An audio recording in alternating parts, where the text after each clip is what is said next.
Andhra Pradesh Chief Minister N. Chandrababu Naidu on Tuesday directed all officials in the state to pull up their socks and work efficiently in extending relief and helping flood victims following the unprecedented rainfall and floods, especially in Vijayawada.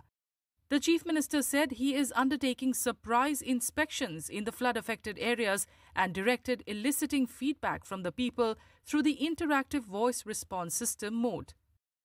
మానవతా దృక్పథంతో మనం పనిచేయాల్సిన అవసరం ఉంది. అందుకే నేను చాలా క్లియర్గా చెప్తున్నా. నేను ఐవీఆర్ఎస్ కండక్ట్ చేస్తున్నా. ఇంకా కొన్ని ప్రాంతాల్లో ఫుడ్ రీచ్ కాదని వస్తూ ఉంది. ఆ ఐవీఆర్ఎస్ మెసేజెస్ని మళ్ళీ తిరిగి ఆఫీసర్లకు పంపిస్తున్నా. ఎప్పటికప్పుడు మీరు సమాచారం నాకు ఇవ్వగలిగితే ఆ సమాచారాన్ని బేస్ చేసుకుని ఇమ్మీడియట్గా యాక్షన్ తీసుకుంటా. ఇంకా ఎక్కడికక్కడ నేను సర్ప్రైజ్ ఇన్స్పెక్షన్స్ కూడా వెళ్తున్నాను. నేను అందరి అంత చెప్తున్నాను. ఇంతవరకు 2 రోజుల నుంచి చెప్పాం. ఇప్పుడు ఎవ్వరు సరిగా పని చేయలేదు అని కన్ఫర్మేషన్కి వస్తే యాక్షన్స్ తప్ప ఇంకేముండవు. అది యాక్షన్స్ కూడా డ్రాస్టిక్గా ఉంటాయి. దయచేసి అర్థం చేసుకోండి. Rise to the occasion. మానవతా దృక్పథంతో పనిచేయండి. ప్రతి ఒక్కరిని ఆదుకునే బాధ్యత తీసుకుందాం. మళ్ళీ ప్రభుత్వ image పెంచుకుందాం. As per the government, it has distributed 8.5 lakh food packets to people in the flood-affected areas in Vijayawada. Today, we supplied almost 8,50,000 packets of food. Now everywhere actually they are saying, sir, this is sufficient, we don't want more food. They are asking milk. That is why today evening we are going to supply 10,000 packets of milk.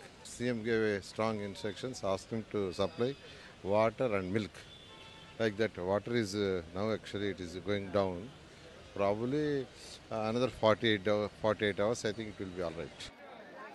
Meanwhile, people in the low-lying areas of Vijayawada claim that no relief has reached their homes and urge the government to provide them food or drinking water. Singh Nagar అండి 16 black.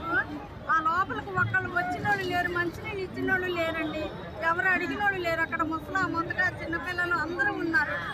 మాకు ఇక్కడ దాకా కనీసం బయటకు వద్దామంటే భయం వేస్తుంది. వాళ్ళని ముసలి వాళ్ళని ఆడవాళ్ళని ఎక్కించుకుంటున్నారు. మేము ప్రభుత్వాన్ని కోరుకునేది ఏంటంటే కొంచెం అంతా చాలా మునిగిపోయింది. ఇంట్లో డ్రెస్సింగ్ టేబుల్ కానీ మంచం ఫ్రిడ్జ్ కానీ అన్నీ కూడా వేస్ట్గా ఇంకా పని చెయ్యవు. కాబట్టి మాకు ఏదైనా ప్రభుత్వం నుంచి ఏదైనా సహాయం వచ్చేలాగా. ఇల్లు షాప్ మొత్తం అంతా ఆదివారం పొద్దున్నే ఉన్నట్టుండి ఎంపటిని మునిగిపోయిందండి. ఆ అరగంటలో మొత్తం చుట్టేసింది. అక్కడ కూడా అంతా కూడా పైకి ఉన్న పడంతా పైకి వెళ్ళిపోయాం. అంతే, ఇంకేమీ లేదు. అక్కడ ఎవరు సాయం చేసి పడవలు అవన్నీ కూడా రికమెండేషన్ మీద చందడం చేయడమే కానీ ఏమీ ఒకరికి సాయం చేయాలి చందాలన్నా ఇది కూడా ఎవరికి లేదు. రికమెండేషన్ మీద పడవలు వచ్చి వాళ్ళని వాళ్ళు సపోర్టింగ్గా తీసుకుని వెళ్తున్నారు. అంతేగాని అక్కడ ఫుడ్ కానీ వాటర్ కానీ ఏమీ లేవు. ఉన్న పరంగా పైకి ఎక్కడం వరకు చెందడం వరకు జరిగింది. అసలు 3 दिन से बारिश आ रहे हैं. अब तक भी किसी लोग भी अंदर भी नहीं आएगा. बाहर से किसी लोग पानी सब लोग एक ही जगह पे सभी लोग लेके जा रहे हैं. अंदर में सब लोग में अंदर में किसी लोग कोई लोग नहीं आ रहे हैं.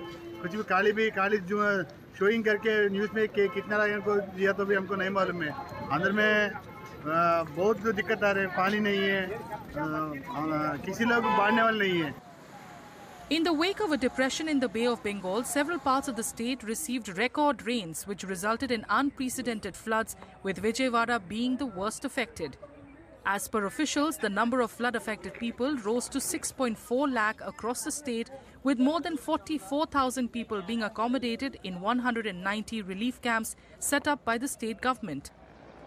5 choppers, 2 from the Navy and 3 from the Air Force, are dropping food items and airlifting people from marooned places. As many as 48 NDRF and SDRF teams are extending relief, while 197 medical camps have been set up in the state.